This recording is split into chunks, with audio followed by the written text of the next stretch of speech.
Good morning, everyone. Dr. Bogosian here. I want to welcome you to class where we have been having an interesting discussion, both in the discussion boards and through our class times, the presentations on different theories of justice and how those different theories, when applied in a social context, shape a society more or less towards what we would like to think of as being a just society.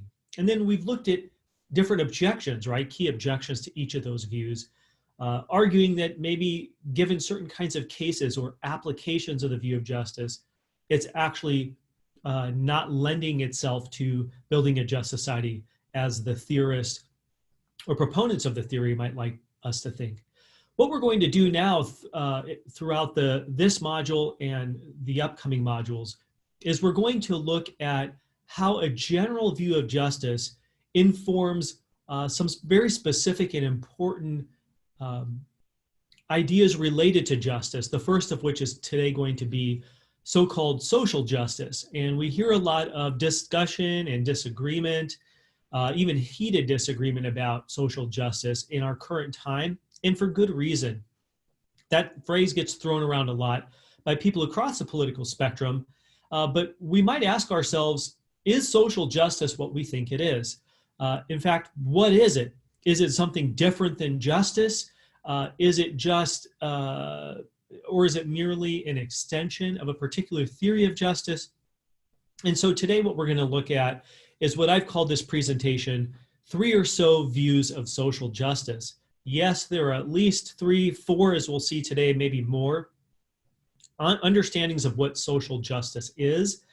And this, I hope, for all of us will at least be a welcome corrective to the very monolithic description of social justice in our present time, where across the political spectrum, again, people, whether they like the phrase social justice or strongly dislike it, really think that it's kind of owned by one kind of section of our political spectrum. And as we're going to see, historically, that's just wholly inaccurate, actually. And social justice, as we're going to see today, needs to get its footing for it to amount to anything at all, regardless of a person's political views. It needs to get its footing and grounding, right, from a particular view of justice. And as it turns out, each of the views of justice this semester can inform a particular view of social justice. And as at least I'm going to suggest to you, social justice isn't something else, right? It's not its own thing per se. It's really an extension of a particular view of justice applied to the socio-political domain, our institutions, social institutions and institutions of justice, as well as applied to particular social issues or social ethics issues, oftentimes called social justice issues. And that's where we'll be going the rest of the term in looking at some of the heated debates on social ethics issues that some people would like to call social justice issues. And so today I'm hoping that you will have before you by the end some important descriptions of how one might think about social justice, some problems that arise for the different views of social justice, and then you kind of settling on what you think the evidence best supports in terms of what social justice is. And then that is going to inform how you and I continue to discuss some of these hot button social ethics or social justice issues, everything from beginning and end of life ethics to gun rights and gun control to reparations or affirmative action, et cetera, et cetera. So here we go. Let me share my slides with you. Please go ahead and pull the handout from the lecture materials tab in Canvas so you can follow along. And I hope that this will be of interest to you.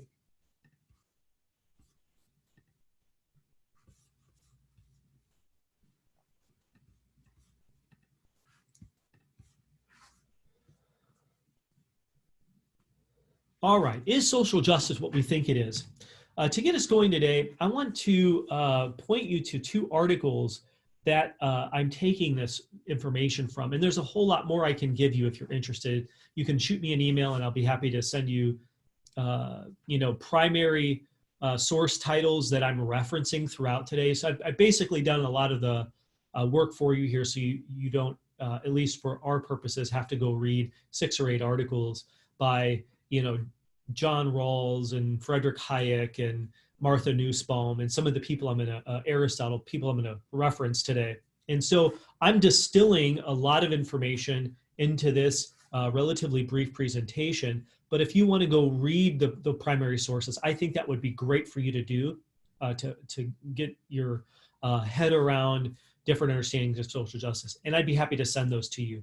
I've given a couple links at the bottom of this first slide that are internet links that I'm taking from some of the contemporary proponents of the fourth view of social justice we'll look at today, the natural law view, by Ryan Anderson and Michael Novak.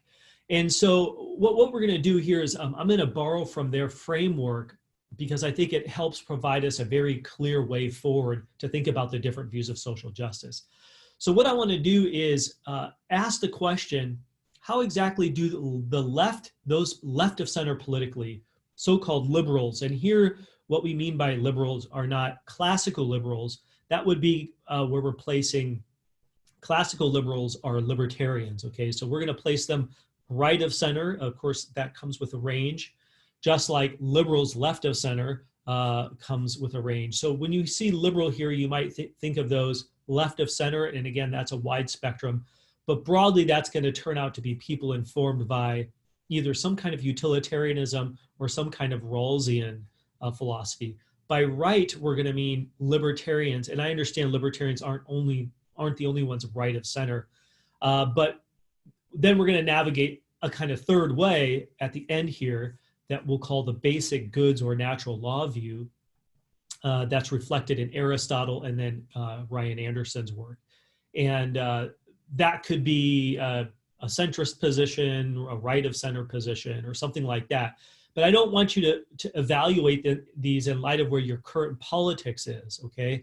I think it would be helpful as much as possible to bracket your political leanings and listen to the rational argumentation for what social justice is, what's most plausible, and then work out your political actions, if you will, in light of that. So here we go.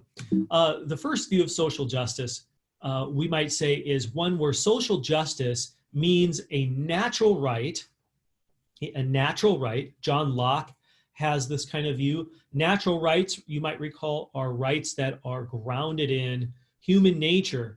We have a human nature, and that comes with it rights to life, liberty, the pursuit of happiness. Those are natural built-in rights. They're not conferred on us by the government. They arise within the very nature of the kinds of beings we are. Private property is one of those, and it's taken to be an absolute right, meaning that it can't just be taken away from you. It's a non-negotiable. It doesn't come on a sliding scale, right? It can't be overridden by utilitarian considerations. So social justice on this view, this would be Robert Nozick, Frederick Hayek, libertarians of different varieties, and some non-libertarians who are sympathetic to this kind of natural rights to private property. They believe that social justice is rights to private property, and that's not just, that could be money, that could be literal property like land or a house or cars or whatever you own that's yours. You have a right to those things as long as you possess them by legal means, by ethical and legal means. And then the government's role here is to protect us against force, that is someone trying to steal them or harm those things, break them, destroy them, or fraud. All other taxation is theft, okay? So this view is not opposed to taxation, but it would be a limited taxes, right? To have a limited government that protects our rights to private property. That's social justice. That is justice applied in the social sphere and in the governmental institutions to protect you and I in our possession and maintaining of our property. Now, there's a problem with this view. Let's suppose social justice is what they're saying. Well, now the question is, where does this right come from? Sure, it's natural, but if we say it's grounded in human nature, where does that human nature come from, right? And why is the right to property absolute? Why do I have a duty to respect your rights to your land and your house, and you have a right to respect my private property and otherwise? in other words, it sounds like something more needs to be said than just that I have this natural right and the government exists to protect it. We need something further, like a meta answer to the origin of the rights, right? How do we get them? How do we get our nature in the first place? Is it given to us by evolution? Is it given to us by God, like some of the founding documents of the Constitution, American Constitution say? Those are all really important questions that this view of social justice doesn't give by itself. And so let's look at now the second view of social justice, which is comes from other kinds of libertarians on the right. Friedrich Hayek, the Austrian economist, this is in multiple places in his work, but he's got a famous paper arguing that social justice is a mirage. So he has kind of a strong view, arguing that social justice is nothing. It's nothing more than just smoke and mirrors, right? It's something that the left of center has invented to basically take your property from you, right? Argue for larger government, more taxes, more right theft, really.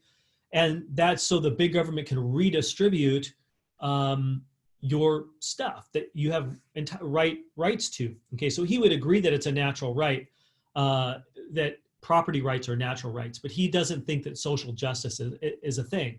He thinks that it's just slippery and there's not one definition of it, and people just throw it out in the social political domain as kind of a power and property grab. And so it's a non-reality, it's a category fallacy. Justice is a real category. And so he has a more libertarian, maybe, somewhat, some argue that it's a libertarian, utilitarian hybrid view of justice. But he is against redistribution. We should distribute justice, that is, everyone gets what's due them. But if you've earned your money, it's yours, right? It's your property. And the only justification for any of that being taken from you is to promote really limited common goods like roads and running water and a police force to protect your property. But social justice isn't something else. So we could put social justice in scare quotes. It's a mirage. It's a non-thing.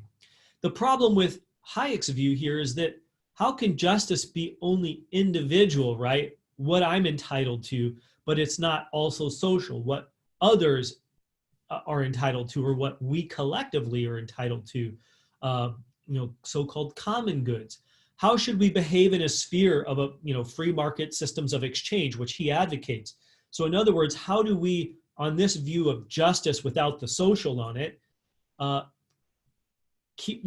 protect people from fraud and exploitation, so to speak, right? Or making sure that the greedy among us don't trample on those who are morally averse to greed. And so his view, while it prizes, and is really big on the free market system, individual liberty and individual responsibility. Justice is getting what you use your efforts and responsibility to acquire, and redistribution is basically wrong. Okay, how do we again deal with the social sphere where you and I are going to come into contact in the business and other sort of exchange domains of exchange, and make sure people are not misused? This doesn't seem to have a good answer to that. Now, he probably has some kind of harm principle, right? You're justified to acquire what you acquire so long as you don't harm another. But as a view of social justice, this doesn't seem to go any further than what we've already looked at on theories of justice this semester. And it seems like we need a little bit more. Okay, there are the two sources. I'll let those sit for a few seconds. You can obviously pause this, copy those links, post them into your web browser, and you could read the articles I'm taking this from firsthand. All right, let's go to the third view of social justice. Now let's move left of center. There are numerous views left of center that tie into what is now most often called social justice. One reason why libertarians and others right of center have abandoned the phrase is because they think it's been co-opted or dominated by those left of center, progressives, right? Progressive liberals, etc. And that view of social justice goes back to John Rawls, okay, the radical egalitarianism. And in some ways it goes beyond Rawls. Another thinker that we have not read, but is worth getting to know, who is a living, practicing, very influential philosopher at the University of Chicago, Martha Nussbaum. She is in the broadly Aristotelian kind of ancient classical Greek tradition, but she radically modifies Aristotle. And she believes that the state is, and she's for a bigger governmental order, right? That is the primary institution of social justice. So social justice isn't individual primarily, it's primarily governmental. And the duty of the government is to provide individual material stuff to individuals, right? And among our collective with no strings attached, right? So think here of social safety nets, welfare, different social programs, getting an public education, and you don't owe, right, so to speak. So the state shouldn't influence our use of our stuff. Once we have the stuff, if we've acquired it on our own or it's been given to us by the state shouldn't, influence our use of it on this view. So there is some property rights, but ultimately the state is the institution of social justice that tells us who gets what, but that's not the same as saying how you get to use what you have. Now, an obvious question here is, does that distinction hold up? Because if this view, as it often does, advocate for kind of redistribution and even strong redistribution, taking from those who have much more than others to make sure that individuals that have lesser material things have those no strings attached, that would seem to be requiring some kind of assessment of how you use your stuff, right? You can't possess all of this. If you make $1 million, you owe 37% of it in or something in taxes to the federal government to now redistribute it to those who don't have what they need. And so the problem with this view is why I think Washington really is more democratically accountable to you than private charitable organizations. In other words here, added to what I already said, is the best vehicle or the best institution for social justice the government? Maybe if we have a bunch of people in need, maybe the best institution are private institutions, namely private charitable institutions. So if you want to run a soup kitchen or a place for people that are homeless to stay because they don't have a place to sleep at night or get a shower, or if you want to run a charitable organization that is providing free job training for those that are trying to get back on their feet, or you want to provide halfway houses for people in recovery from addictions, et cetera, et cetera.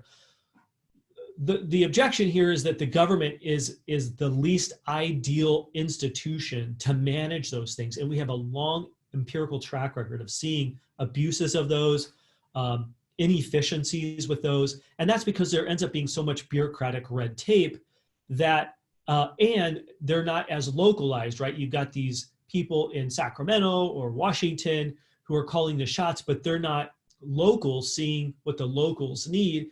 Whereas having local charitable private organizations who are on the ground, right, and grassroots able to be in direct contact and effective contact with the people who are most in need. So this first objection really has to do more with who is the best to enact and work out social justice. The second problem is that this view really leads to a skepticism about morality, right? Healthcare, not health, right? So in other words, we want to give people healthcare on this view, but we don't want to influence how they use their stuff, namely their body. So if you want to abuse your body, we're still going to give you free healthcare, let's say, because that's a social justice issue. That's the just thing to do. Everybody has government-sponsored healthcare, but we're not going to tell you that you can't smoke or you can't use, illicit drugs that damage your health, et cetera, et cetera. And so you could hear the debate about some of these applied issues like the so-called right to healthcare, the so-called lack thereof, because people who are advocates of social justice in this sense are often in favor of, universal healthcare, let's say, but they're against the government telling people that they may or may not live their lives a certain way even though they're getting, let's say, free healthcare. And so the objection here is something like, well, why do you have a duty to provide healthcare for me if I have no duty to be a healthy person, right? And so go back to Kant. Remember, Immanuel Kant thinks that if someone has a duty to me to provide healthcare, then I have duties imply rights. So if I have a right to healthcare, let me flip that around. Then I also have a duty that comes with that, namely to be healthy. This view is saying, no, you can pull duties and rights apart.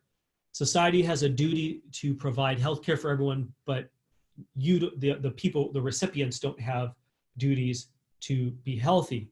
And that's an objection to a lot of people. We can apply that to a lot of other things, right? If we're redistributing wealth and giving people what they need, but there's no accountability structure, some people say, look, well, that's going to lead to all sorts of abuses, as we already know. And that's hard to see how that's actually just to those who are being responsible, right? All right, enter the fourth view of social justice. Now, the fourth view of social justice is going to say, I'm taking most of this from Ryan Anderson, but he's influenced by people such as Aristotle, Thomas Aquinas, Michael Novak, and others in the natural law, basic goods tradition, okay, if you will, or kind of neck of the woods in ethical theory. And so natural law goes all the way back to Aristotle. He doesn't use that phrase, but this is the idea that we have an essential human nature, not of our making. It's either given to us just by natural forces or by God, depending on how we go from there, where we debate things from there. And so we have to think about justice in light of what human beings are, what our human nature is, and what are the distinctly human goods, right? The inherent moral values that are embedded in our nature that help us flourish when we promote those goods. But when we don't promote those goods, we fail to flourish.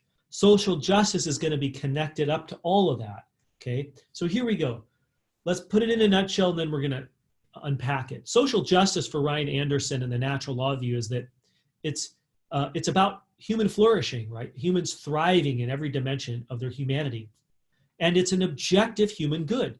So social justice is something, okay? But it's a uniquely objective human good. It's not just a subjective, I want something, so the government should provide it for me, and I'm going to get all my friends to vote the right way so I get it. Social justice is really about what it is for humans to flourish, and what it is for humans to flourish is objective. We can actually think hard about human beings and what human goods need to be safeguarded and promoted in order for us to thrive, and which ones, what things work against that. And social justice will help promote and safeguard those human goods. This view goes all the way back to the 19th century, the early 19th century, 1840, with a Jesuit Aristotelian Thomistic thinker by the name of Luigi Tapparelli. A lot of people don't know this. So did the idea of social justice originate with progressive liberals? No. In America, no. The answer is no to that. It is not a brand new concept of the last 10 to 20 years. It's been around a whole lot longer than that, almost 200 years. And this thinker was the first one to use the phrase because during his time, there were some new needs, social needs that were on the table, right, that were arising in society in his time. And social contractarians like John Locke and Jean-Jacques Rousseau and others, this would include Rawls, by the way, of our time, but going back in that day, one objection that Tapparelli had with Locke and Rousseau's view, even though Locke talked about natural rights and Thomists agree that we have natural inherent rights, but they don't have a well-developed, John Locke didn't have a well-developed account of human nature, okay? They don't take human nature into account when thinking about social justice, which is what we need for an adequate view, says Tapparelli, and Anderson agrees with that. Humans, what are we by nature? Well, going back to Aristotle now, Aristotle says human beings are rational animals. So what makes you different from your feline is that you're able to think and deduce and use inductive logic, right? Gather evidence and reason on the basis of the evidence to a conclusion about what's true and about what's practically best and wise. Okay, but we're not just rational animals, we're also social beings. We're born into a social unit called a family. That social unit is in contact with other social units called neighbors or friends, colleagues, and then out from there, and then we have society. If that's what we are, well then in some sense, we're dependent rational animals, as Alistair McIntyre has recently called it. He is a philosopher at Notre Dame, has written a whole bunch on virtue ethics, reviving the work of Aristotle and Aquinas. And in one of his more recent works, Dependent Rational Animals, he argues that Aristotle got a lot right about human nature, and Aquinas extended that in important ways. And what Aquinas did was, pointed out that we're dependent on one another, and Aristotle did too. We're not just isolated, autonomous selves as libertarians would have us believe, or at least some kinds of libertarians. We're dependent, right? We have to have others if we're going to flourish, and we have to use our own minds and our own responsibilities and powers to flourish. So how does this apply to social justice? Well, societies are real and independent of the state. So social units exist prior to any state or city-state, like in the Greco-Roman world, like a family unit, right? You exist whether or not there's any social organization called the state. And if you think about some societies that have kind of withdrawn from broader society, like Amish groups or other small groups that kind of, hippies or what have you, right? That want to go, or hermits and their families, and they want to go live off the grid. Okay, they're still a society, right? They're a social unit. And so they don't depend for the state inherently. Okay, that's a contrived relationship. But societies are real things, and the family is the basic, the most fundamental and basic ordered social unit on this view, not the government. Families come before government. You have to have family or multiple families before you can have a society like we think of it. So broader society is built up of building blocks. The building blocks are individual social units, families. Now, school, work, hobbies, leisure clubs, religious groups and organizations, or irreligious groups and societies are all built up of social units called a family. And so the family is an irreducible basic social unit that should be in its ideal state an interdependent society of mutual self-giving love, right? We're all members of that family, benefit from one another, and flourish. However, they're going to come into contact with other social units through school and work and religious groups and leisure clubs and so on. And so that's where now we need some kind of at least limited government to help us, if you will, manage our relationships and guard and protect the goods that those relationships are trying to promote for the individuals partaking in those relationships. And let's be honest, right? No human being is perfect. And so when our imperfections come out in these relationships, we need some kind of broader social structure and institution through which those relationships are promoted and protected and people are held accountable. So the government cannot and should not usurp or displace the family, these little societies, okay? So the government should be kept in check. They shouldn't be trying to be our parents, so to speak, on this view. They shouldn't try to supplant and take over the role of the family, that is like have full control over the children or what the household does. And so the natural law view says justice then is a virtue. It's mainly concerned on what we owe one another, what parents owe their children, what children owe their parents, what children owe one another, what neighbors owe each other. And so our duties to family, work, school, and so on are issues of justice. So you ought to foster, as part of this viewpoint, the common good of these societies. Starting with the family, you have an obligation to foster the common good of the family. Families have obligations to foster the common good of their block or their neighborhood, the teams they play on, the jobs they work, the social societies they're a part of, social groups, excuse me.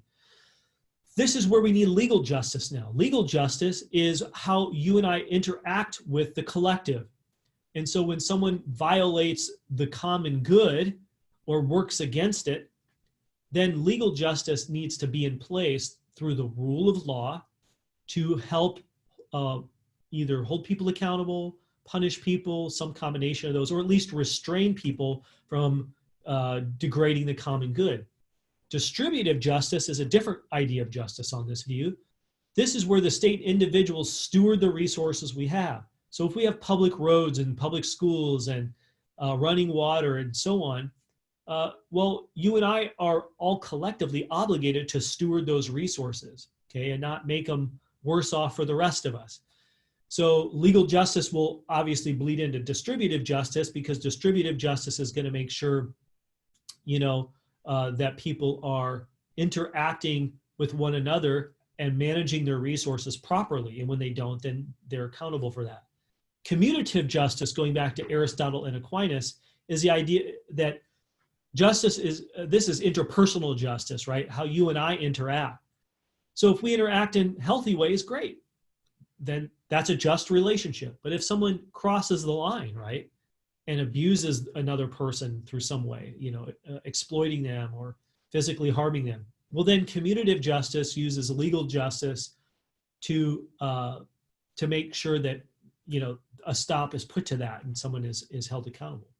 So natural law here says that private property and that you and I have property rights, those are natural rights in agreement with Locke. Aristotle would say that. Property rights derive from your inherent right to your life and well-being. You acquire property arguably to promote your well-being as an individual and as a family, right? You have food, shelter, an automobile, clothing, and so on.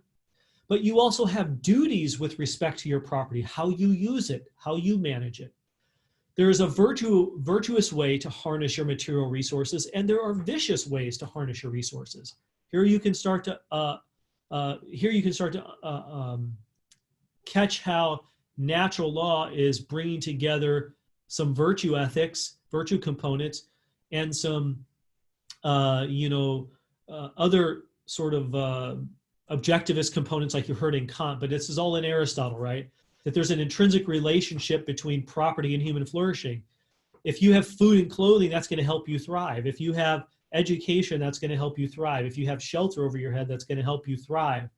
And so there's a virtuous way for you and others to possess and maintain those goods. And so if someone's going to steal from you or destroy your property, well, then that degrades the relationship you have to your stuff, and therefore mitigates your flourishing, and therefore wrongs you, right? Commits a social injustice against you. Now, there's an order of incentives. The reason privatizing property is a good thing is it incentivizes you to take care of it, to use it well, not only for yourself, but for others, right? So there's an order of incentives. There's an arrangement here. And this is grounded in our human nature. Psychologically, right?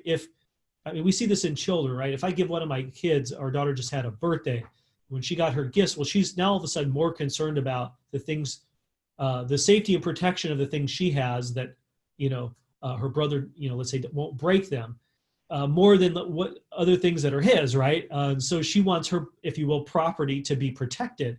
And she's incentivized because she knows that it was gifted to her and it's hers, and now she's attached to that. And so psychologically, right, she's built an attachment, she knows it's hers, and so she's incentivized to protect it. And so, loosely speaking here, right, there's an incentive that we as parents have to teach her how to now manage that, and even duties she has to take care of it, not leave it where someone could step on it, right, and break it, or not leave it on so the batteries run out or something like this. And so private property, though, is limited by how you exercise the use of it. So on this view, you can't just do whatever you want with your property. Just like a child shouldn't be allowed to throw their toy at a sibling to hurt them, you can't use your car to drive through your neighbor's lawn for fun, right? Or you can't use your car keys to go run it down the side of somebody's nice car or any not so nice car, right? So you have limits in what you can do with your property because the use of your property runs into the other people's use of their property. And so when those two things interact, right, that's the commutative justice. Social justice in this way, in this viewpoint, says that we have property rights and property duties, and human flourishing justifies, okay, what our natural bent to thrive as humans. That's our goal, right, our purpose, inherent in human nature. We didn't decide on it. We discovered that it's there already. Private property is justified. Our having private property is justified by its connection to, our deep connection to our thriving as persons. Number one, because there's an intrinsic relationship between property and human flourishing. The degree to which I'm able to have and maintain my goods that I purchase helps me have a rich life, right? Rich in a non-monetary sense, maybe that too, but just a life of meaning and a life of joy and a life of pleasure and a life of fun or whatever. The only way for property to benefit anyone is that you have it, you possess it, and you can use it and count on it. This is everything from running water in your home that's clean, to schools, school property, to your home, to businesses, and so on. Those groups possessing the property that they do is intimately connected to their thriving as a business, a home, a school, and so on. Number two, the second justification for property rights. There's an order of incentives that privatizing property rights brings, right? Again, you're going to be driven, motivated to generally speaking, take care of things in a certain way if you've got some skin in the game, if it's yours. Think about if you've ever loaned something to someone. Oftentimes when you borrow something that's not yours or someone borrows your stuff, it's easier for us psychologically to not take as good a care of it as we would if it was our own. And so the incentive for having private property is here, the justifier is that encouraging people to have their own things will bring with it personal responsibility, taking care of it, managing it well, not letting others destroy it, not destroying it yourself. Of course, there's exceptions to this based on certain people's upbringing or their own personality. But in the usual case, natural law believes that property ownership, right, incentivizes our taking care of it, right?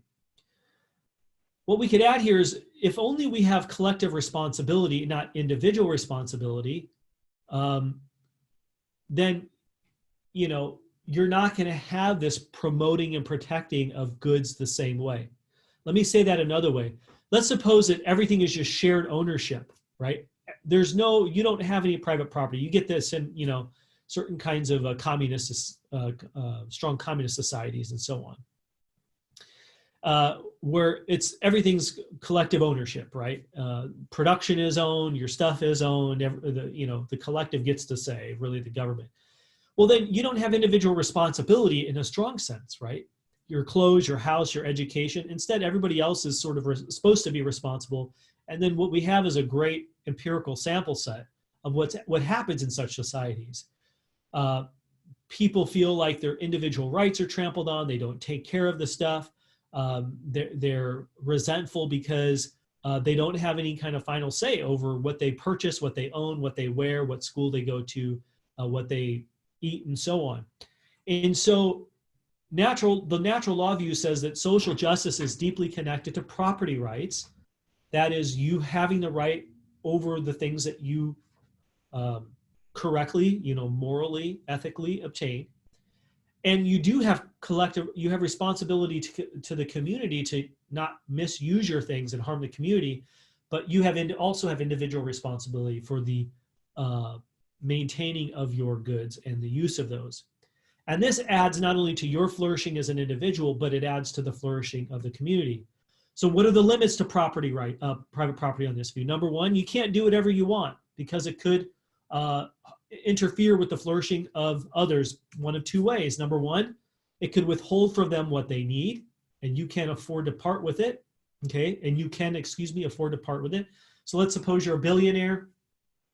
Taxing you a little bit more than someone who makes $100,000 a year would be justified, right?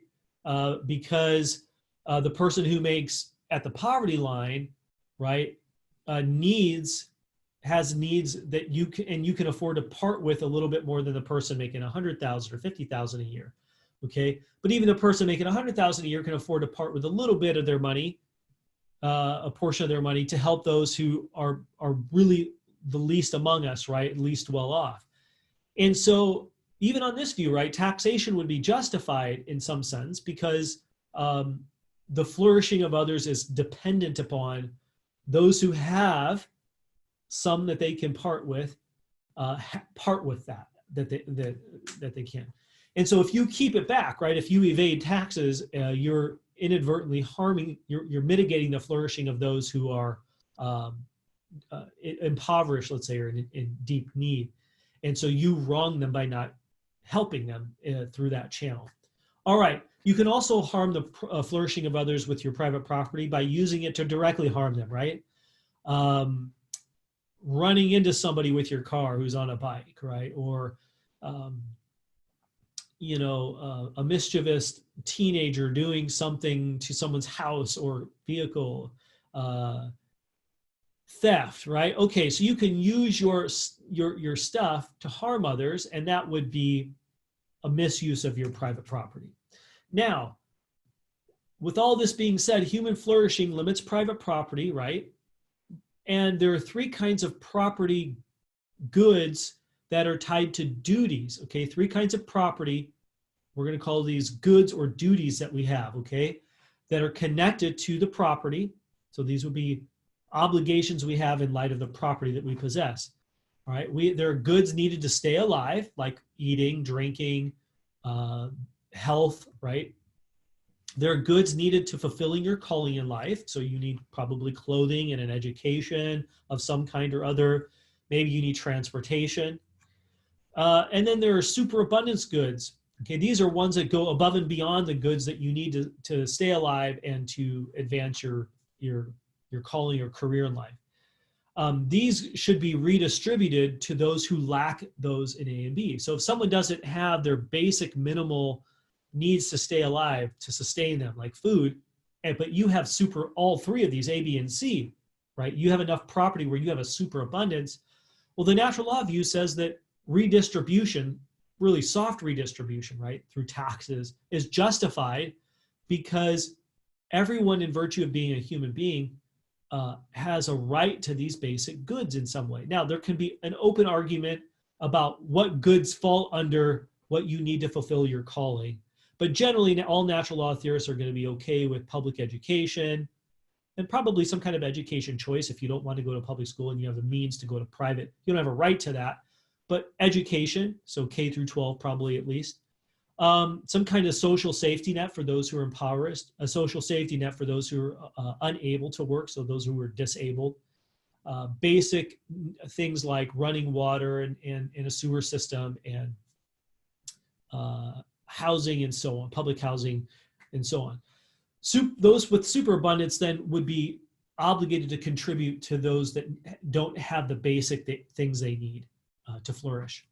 Now, where does the market economy, where does an economic framework come in? This is really important to this whole conception of social justice on the natural law view. Market economies are prized on this view.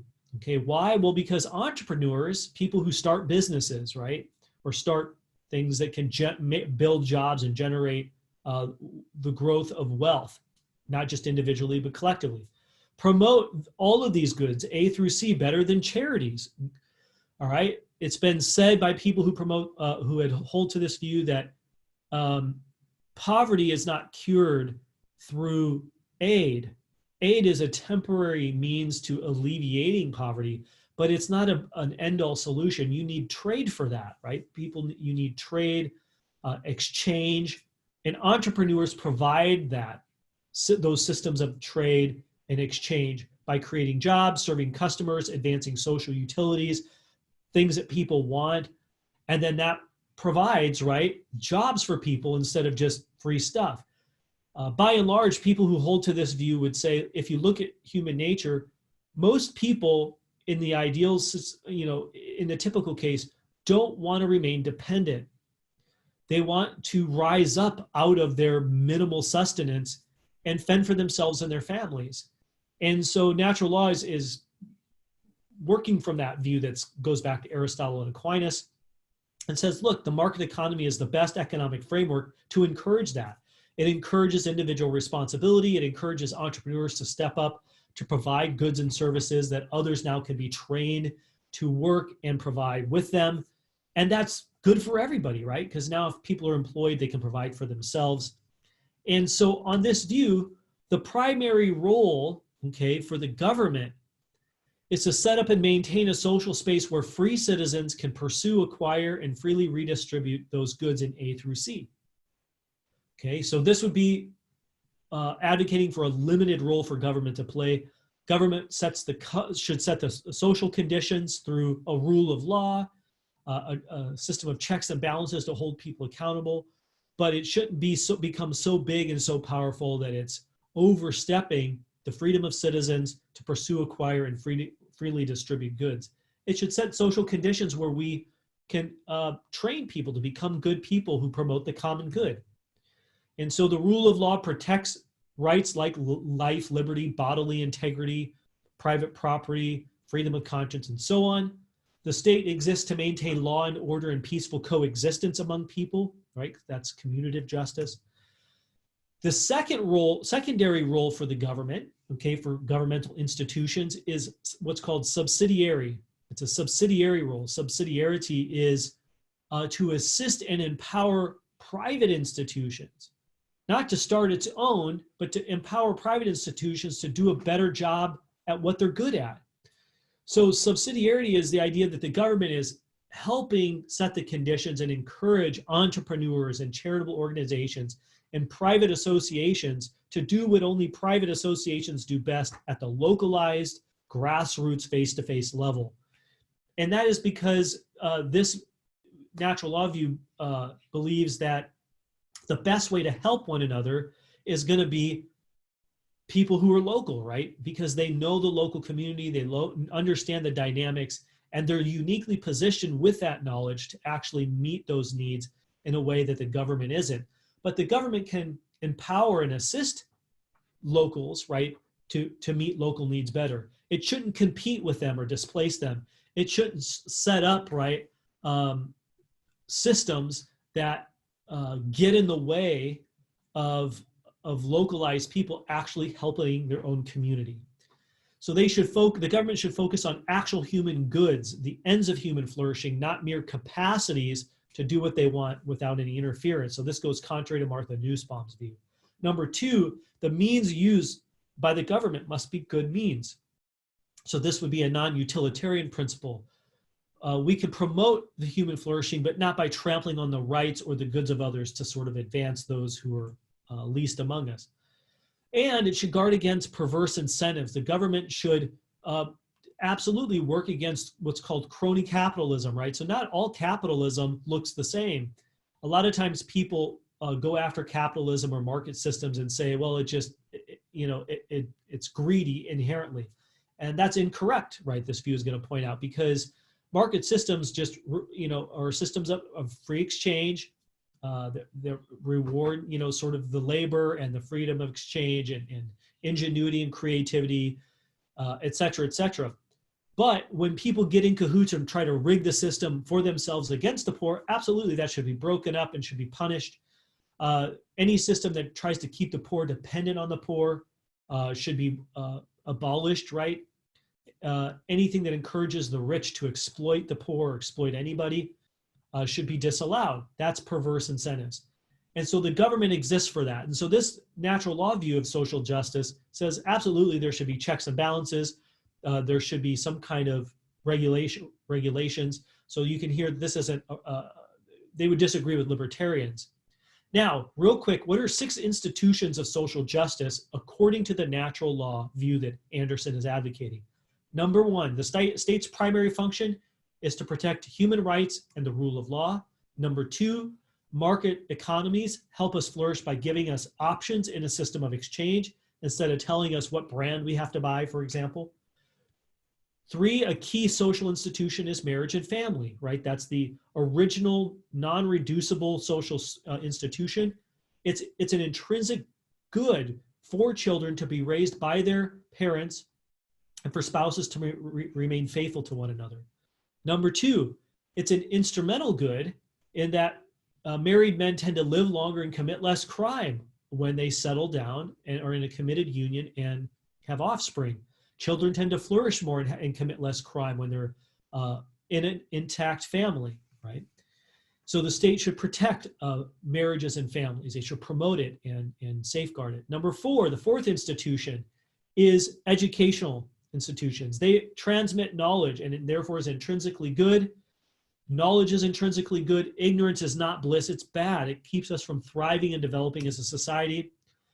Education is also instrumentally good because educated persons can move better in a market system. They can get jobs and pivot. They can advance themselves and their families. Also, religious institutions, even if a person isn't religious, they can see this. And there are lots of non-religious natural law theorists or classical liberals who would advocate for the intrinsic good of truth-seeking. Seeking a truth about ultimate reality helps a person flourish whether or not they become religious, a Sikh, Muslim, Christian, Jewish, Buddhist, etc. Religion is also instrumentally good because they tend to do a good job of helping the poor get back on their feet, and they can provide for them. We saw this recently with the fires here that affected not only Northern and Southern California, but the Central Valley, and we saw multiple religious institutions step up. And initially about 80%, roughly 80% of the relief, immediate relief aid was coming from religious institutions. So that's a great example of how local private associations stepped up to meet local needs in a way that governmental institutions can't, right? And so religious institutions are also not only interested in material needs, but spiritual needs that people might believe they have that are directly tied to their flourishing. Last, the state in its subsidiary role should focus on actual human goods, not just the capacities we have as humans. The means that they use shouldn't usurp the role of these other religious institutions, family institutions, educational institutions. The state should not provide perverse incentives by disallowing things like Uber, for example. Now I want you to go look into that, but Uber is a great example of entrepreneurial, yes, the gig economy, but that helps a lot of people, including immigrants, have jobs and provide for themselves and their families. The job shouldn't, say, well, you can't do that. You have to have some kind of formal employer, or the same for those who work in the,